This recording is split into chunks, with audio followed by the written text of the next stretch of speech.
किशनपुर नामक एक छोटे से गांव में हरिया, उसकी पत्नी और उनके 2 लड़के रहते थे। हरिया के दोनों लड़के जुड़वा थे और दोनों शक्ल सूरत में हमशक्ल थे। जो कोई भी व्यक्ति उनको देखता तो वो पहचान नहीं पाता कौन रामू कौन राजू है इन दोनों में से। एक शाम हरिया अपनी पत्नी से बोलता है, अब तो बुढ़ापा आ गया और अब पहले जैसे हाथ पैर भी नहीं चलते। हाँ, अब आपकी और मेरी उम्र हो गई है, अब मुझसे भी घर का काम नहीं होता। क्यों ना रामू और राजू के लिए सुंदर लड़कियां देखकर उनकी शादी कर दी जाए।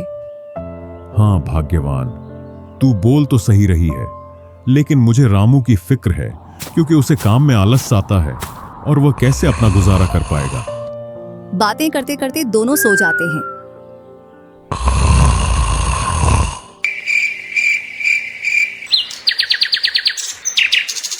और सुबह उठकर हरिया रामू राजू से बोलता है, तुम दोनों खेतों पर चले जाना और एक खेत को खोद आना जिसमें मैं आकर बीज बो दूंगा। और आज मैं अपने दोस्त से मिलने के लिए पास ही के गांव में जा रहा हूं। 2 दिन में लौट कर आऊंगा। हरिया तैयार होकर दूसरे गांव की ओर निकल जाता है और रामू राजू भी खेतों की ओर चल देते हैं। दोनों खेतों में जाकर काम करने लग जाते हैं। रामू ठहरा कामचोर। वह थोड़ी देर काम करने के बाद एक पेड़ की छांव में जाकर लेट जाता है। इधर राजू को सुबह से शाम हो जाती है और वह आधा खेत खोद देता है।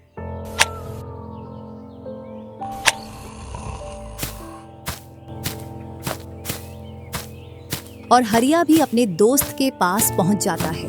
अरे भाई हरिया, कैसे आना हुआ? तुझसे मिलने की इच्छा हुई तो मिलने आ गया।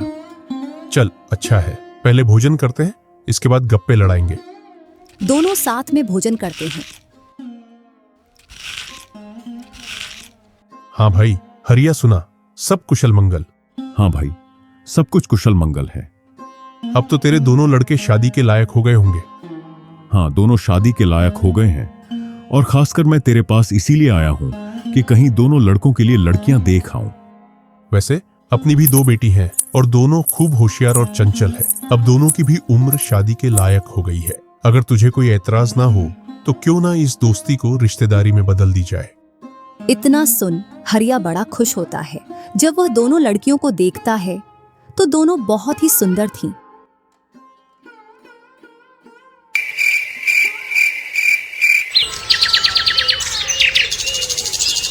सुबह होते ही हरिया अपने दोस्त से बोलता है, मैं जल्द ही मेरी बहुओं को लेने आऊंगा।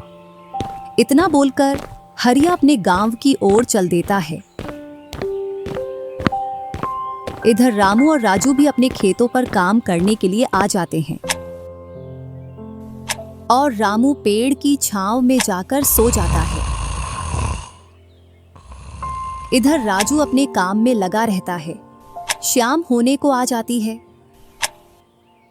और हरिया भी अपने खेतों के पास आ जाता है। रामू की आंख खुलती है तो हरिया उसको आता हुआ दिखता है, तो वह खेत में जाकर काम करने लग जाता है। चलो घर, अब शाम हो गई और खेत भी पूरा खुद गया है।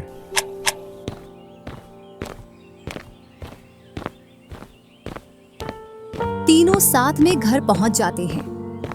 हरिया अपनी पत्नी और दोनों लड़कों को बताता है कि वह इन दोनों की सगाई पक्की कराया हूं।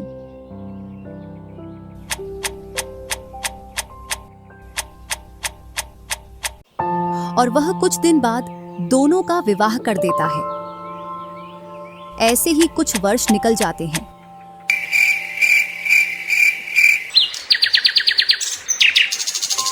हरिया और उसकी पत्नी का स्वर्गवास हो जाता है और दोनों भाई जमीन और घर का बंटवारा कर लेते हैं। रामू अपने आलसी पने की वजह से खेतों में काम करने नहीं जाता और दिन भर घर में ही पड़ा रहता। इधर राजू अपने खेतों में दिन रात मेहनत करता है, जिससे रामू और राजू की फसलों में अंतर स्पष्ट दिखाई देता है। एक दिन रामू राजू से बोलता है, तूने अच्छा खेत रख लिया और मुझे यह खराब खेत दे दिया। जिससे तेरी फसल अच्छी हो रही है और मेरी फसल कमजोर। कोई ना, अगली फसल पर खेत बदल लेंगे।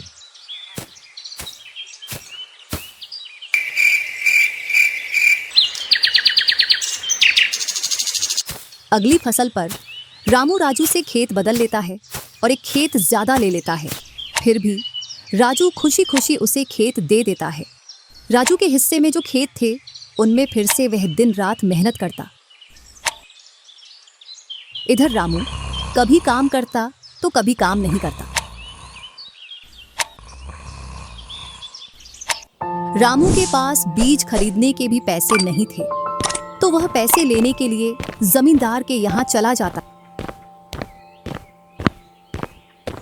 जमींदार जी, कुछ पैसे उधार चाहिए थे, जिससे मैं अपने खेतों के लिए बीज ले आता और फसल आने पर मैं आपको पैसे लौटा देता। क्यों नहीं भैया, लेकिन आपको 2% ब्याज देना पड़ेगा। जी जमींदार जी, मैं ब्याज दे दूंगा। जमींदार रामू को पैसे दे देता है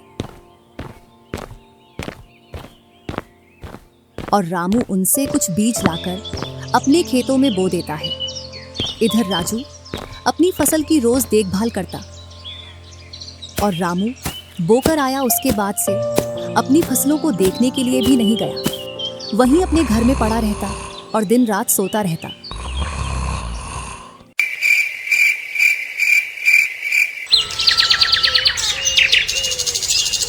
एक दिन जब फसल पकने का समय आया तो वह अपनी फसल देखने के लिए खेतों पर गया और फसल देखकर बोला, अरे इतनी कमजोर फसल!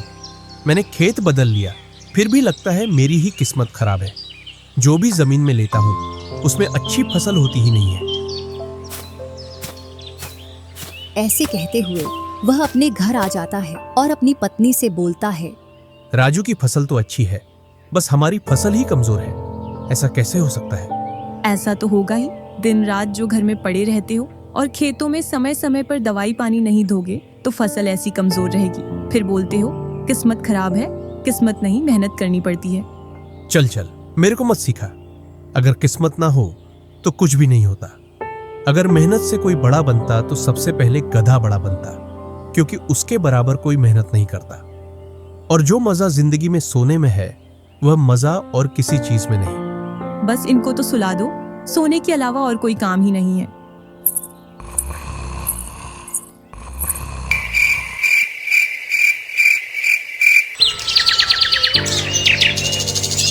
कुछ दिनों बाद जब फसल निकली तो राजू की फसल रामू से दोगुनी निकली, जबकि उसकी जमीन रामू से कम थी।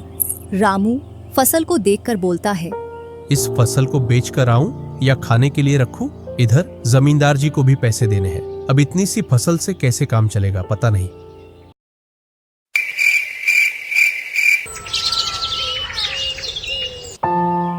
एक दोपहर रामू सो रहा था, तभी उसका गेट किसी ने खटखटाया। पता नहीं कौन भरी दोपहर में नींद खराब करने के लिए आ गया। जैसे ही वह गेट खोलता है तो सामने जमींदार खड़ा दिखता है। क्या यह रामू का घर है? रामू ने सोचा, क्यों ना मैं इसे राजू के घर पहुंचा दूं। यह मुझे पहचान भी नहीं पाया। मैं तो राजू हूँ, वह वाला घर है रामू का। जमींदार सामने वाले घर पर जाकर गेट को खटखटाने लगता है। राजू गेट खोलता है और बोलता है, क्यों भाई, इतनी तेज गेट को क्यों खटखटा रहे हो? मैंने आपके रुपए लेकर खा लिए क्या? हाँ भैया रामू, तुमने मेरे जो पैसे लिए थे उन्हीं को लेने के लिए आया हूँ। तुमने बोला था फसल आने पर पैसा लौटा देंगे, जो तुमने अभी तक नहीं लौटाया। क्या जमींदार जी, आप भी दोपहर में नशा करके आ गए? मैंने कब आपसे पैसे उधार लिए? क्या तुम ही रामू हो? नहीं, मैं तो राजू हूँ। रामू तो सामने वाले घर में रहता है।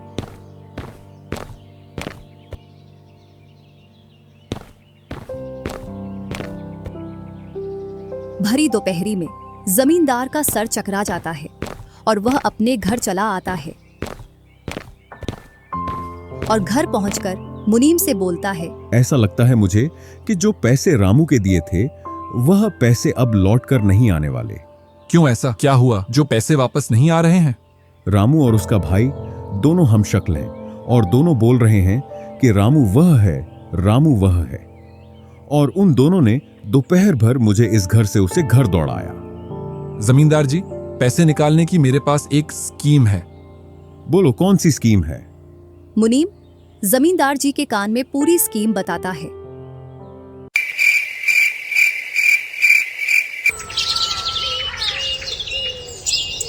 दूसरी सुबह जमींदार, मुनीम और दो आदमी जिनके हाथ में लाठी थी, चारों लोग रामू के घर की ओर चलते हैं। जैसे ही रामू के घर के पास पहुंचते हैं तो जमींदार और दोनों लोग थोड़ी दूर रुक जाते हैं। अरे रामू भैया, बाहर निकलो, मैं पास ही के गांव से आया हूँ। जरूर जमींदार होगा, मैं आज गेट खोलूंगा ही नहीं।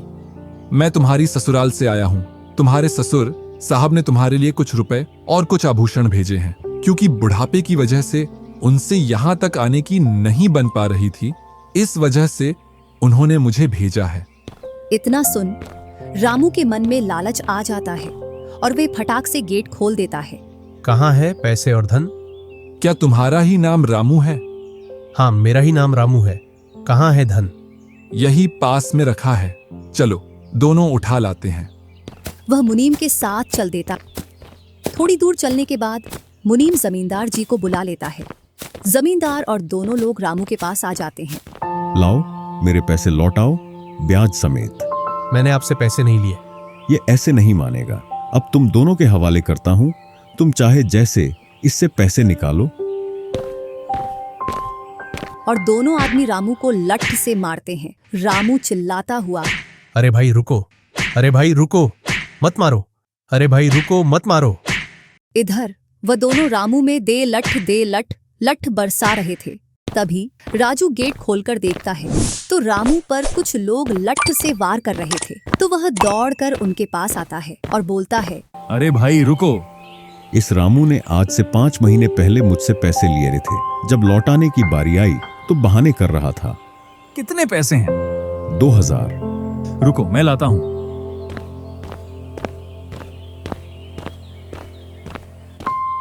राजू रुपए लाकर जमींदार को देता है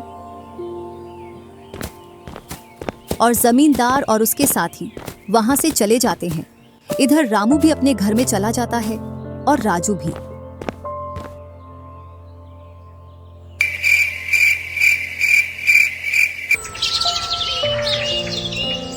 कुछ दिनों बाद दोनों भाई अपना अपना खेत खोदने के लिए खेतों पर पहुंच जाते हैं।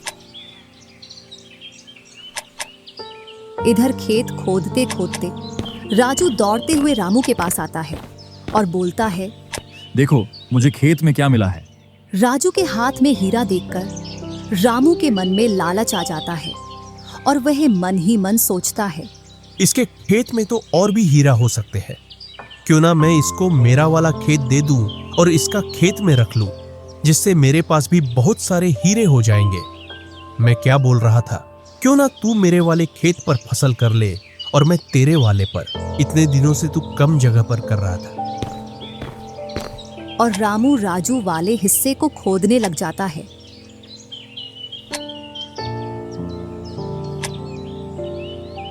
शाम तक पूरे खेत को खोद देता है, लेकिन उसे उसमें कुछ भी नहीं मिलता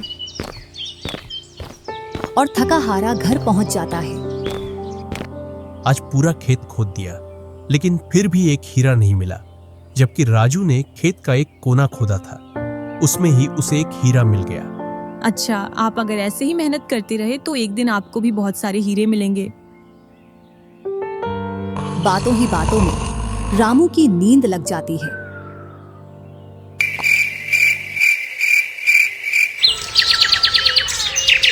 और जब सुबह होती है तब वह बोलता है, आज जैसी नींद मुझे कभी नहीं आई। हाँ, अगर तुम ऐसे ही मेहनत करते रहे तो आपको रोज ऐसी नींद आएगी। और रामू उसे वर्ष राजू की तरह अपने खेतों में मेहनत करता है और दोनों की फसलें बराबर निकलती हैं, जिससे रामू के चेहरे पर अलग ही चमक दिखती है। एक दिन चारों लोग साथ में बैठकर खाना खा रहे थे। क्या सच में उस दिन खेत में से हीरा निकला था? हाँ भैया, निकला था ना। जो आज आपके घर में, उसकी वजह से कई सारे हीरे रखे हैं। इतने में ही रामू की पत्नी बोलती है, वह तो नकली था, आपसे काम करवाने के लिए। इसी प्रकार बातें करते करते चारों लोग अपने अपने घरों में जाकर सो जाते हैं।